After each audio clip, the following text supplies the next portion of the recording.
जय श्री महाकाल। शिव अनुग्रह ज्योतिष में आप सभी का स्वागत है। आज हम राहु और मंगल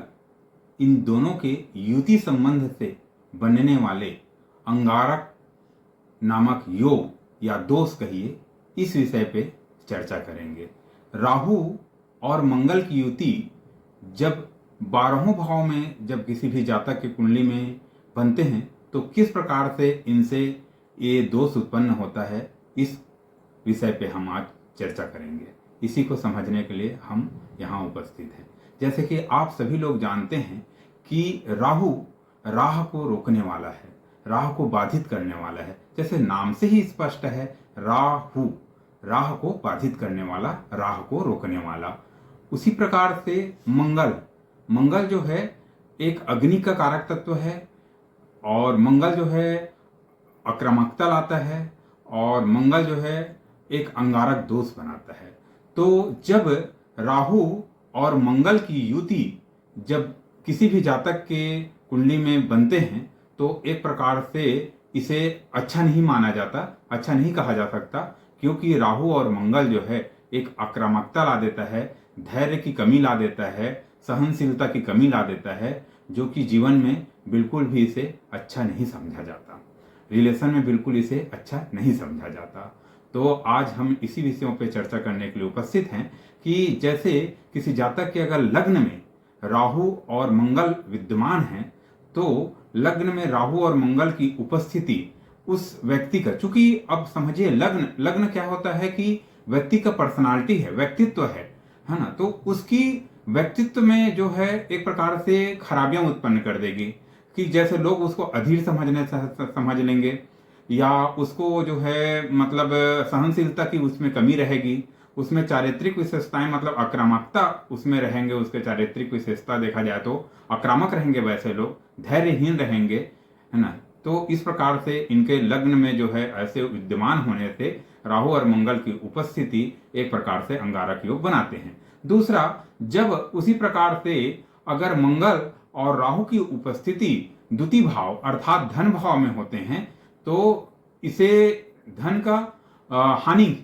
करवा सकते हैं। राहु और मंगल की युति उसके गलत डिसीजन से उनके जमा पूंजी या पैतृक धनों की हानि हो सकती है। दूसरा, वो स्थान को जो द्वितीय भाव है उसे कुटुंब या परिवार का भी स्थान कहा गया है, तो उस स्थान पे राहु और मंगल की युति जो अंगारक योग बना रहे हैं, अंगारक नामक दोष बना रहे हैं, उससे उस व्यक्ति की जो है पैतृक धन या कुटुंब परिवार के साथ में मनमुटाव समस्याएं इस प्रकार से उपस्थिति जो है अच्छा नहीं माना गया है। तृतीय भाव जो है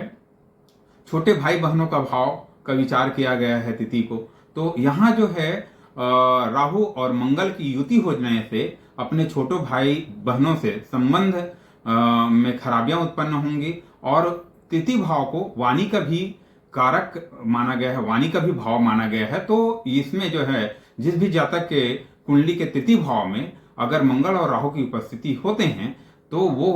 अपने वाणी से जो छोटे भाई बहनों से संबंधों को खराब करेंगे और उनकी वाणी अत्यंत मतलब कठोर होंगे, ऐसा इनका दुष्प्रभाव देखा गया है। फिर चतुर्थ भाव, चूंकि माता के स्थान है और सुख का भाव कहा गया है, तो चतुर्थ भाव में जो है राहु और मंगल की उपस्थिति होने से माता के सुखों में कमी, माता के स्वास्थ्य में खराबियां और एक प्रकार से इस स्थान को सुख के भाव में कमी लाता है। तो ऐसा इस जगह में मंगल और राहु की उपस्थिति से इस प्रकार से ऐसा विश्लेषण किया जाता है। फिर पंचम भाव चूंकि जो है विद्या और संतान का भाव है, तो यहाँ पे राहु और मंगल की उपस्थिति जो है विद्या मतलब कि उसकी जो पढ़ाई लिखाई इस समय जो इसमें समस्या उत्पन्न कर सकते हैं और जो संतान से संबंध खराब हो सकता है, ऐसे व्यक्ति का, ऐसे जातक का संतान से संबंध खराब हो सकते हैं राहु और मंगल की युति से, और विद्या अर्जन करने में बाधा उत्पन्न हो सकते हैं, क्योंकि राहु और मंगल जब पंचम भाव में अंगारक दोष बनाते हैं तो ऐसे जातक की पढ़ाई लिखाई जो है बाधित हो जाते हैं, वो ज़्यादा पढ़ाई लिखाई नहीं कर पाते हैं और वहां पे चूंकि संतान भाव भी है, तो संतान भाव में होने की वजह से संतान के सुखों में कमी या संतान के साथ संबंध में परेशानियां उत्पन्न कर सकते हैं। फिर ये लव अफेयर के भाव भी के रूप में देखा जाता है पंचम भाव को। तो इसमें अंगारक दोष बन जाने से असहनशीलता, मतलब एक प्रकार से अपने जो प्रेम संबंध में अस्थिरता उत्पन्न हो सकती है। फिर आया छठवा भाव, जिसे रोग, ऋण और रिपु कहा जाता है। इसको ट्रिपल आर भी बोले जाते हैं। तो जब राहु और मंगल की युति तृतीय भाव में होते हैं, तो चूंकि राहु जो है तृतीय भाव में एक प्रकार से ठीक भी है, क्योंकि वो रोग, ऋण, रिपु का है, तो वहां पे एक नकारात्मक ग्रह नकारात्मक भाव में होने से उसकी जो है शुभ परिणाम भी देते हैं। पर चूंकि वो और शत्रुहंता भी है, तो यहाँ पे राहु का होना तो एक प्रकार से ठीक है, पर मंगल का वहां पे उपस्थित हो जाना और दोनों का अंगारक दोष बन जाने से शारीरिक जो है एक प्रकार से रोग दोष का निर्माण होता है। और लोन, ऐसे जातक जो है लोन के कर्ज में दब सकते हैं, है ना। अत्यधिक लोन ले लिया, फिर उसको पटाने में परेशानी हो रही है, इससे वो जो है डिप्रेशन में चले जाएंगे, मानसिक तनाव में आ जाएंगे, अपने आप जो है उनको अत्यधिक घुटन महसूस होगा कि मैं करूं तो कैसे करूं, इस परेशानी से कैसे निकलूं, इस टाइप के जो है इस भाव में होने से उत्पन्न होता है। तो ये हो गया आपका छठवां भाव, जिसको ऋण, रोग, रिपु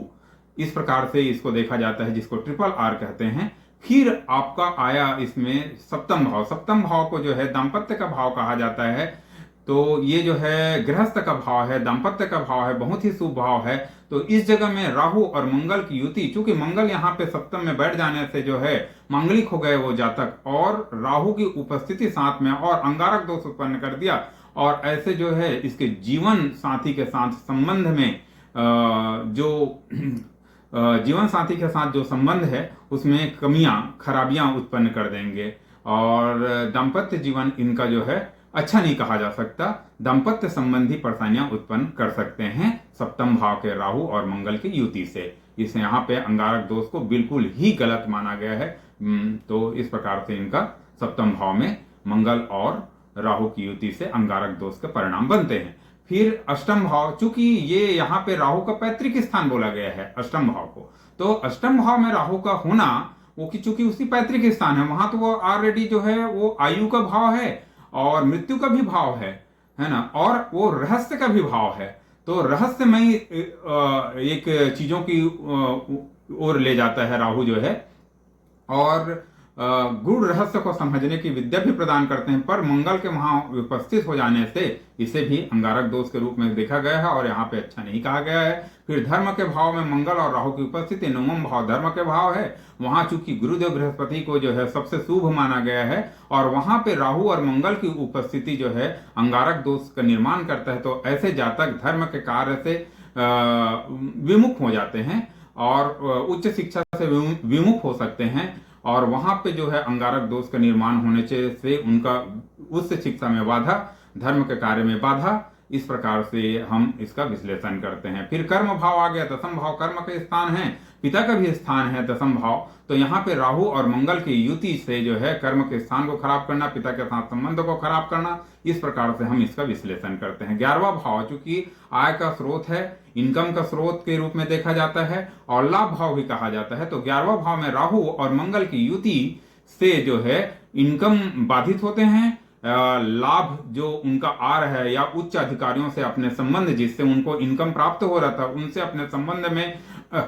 खटास उत्पन्न होना या उनसे अपना संबंध खराब कर लेना, जो उच्च अधिकारी है जिनसे उनका इनकम बना था, जिनसे उनका आय का स्रोत बना हुआ था, वैसे जगहों से वो अपना आय को जो है बाधित कर सकते हैं। और ऐसे जातक बार बार जो है व्यापार व्यवसाय को बदलने की स्थिति में भी आ जाते हैं, वो सेटिस्फाई नहीं हो पाते अपने इनकम के स्रोत से, और इस प्रकार से हम इनकी विश्लेषण जो है एकादश भाव, जिसको 11वां भाव कहा जाता है, वहां राहु और मंगल की युति से हम करते हैं इस प्रकार से अंगारक दोष बन जाने से। फिर द्वादश भाव, जिसे खर्च का भाव कहा गया है, जिसे मोक्ष का भी भाव कहा गया है, जिसे पलायन का भाव कहा गया है, जिसे विदेश यात्रा परिगमन का भाव कहा गया है। तो इस भाव पे राहु और मंगल की युति, चूंकि राहु वहां उपस्थित होने से विदेश गमन का जो है एक प्रकार से चांस उत्पन्न होता है, पर मंगल का वहां पर उपस्थित हो जाना और अंगारक योग का निर्माण करता है और वहां पे उस चीजों में बाधा उत्पन्न करता है। तो यहाँ पे जो है द्वादश भाव में अंगारक योग हो जाने से आदमी जो है इस प्रकार से इसको परेशानियां कठिनाइयां उत्पन्न हो सकती है। जय श्री महाकाल। धन्यवाद।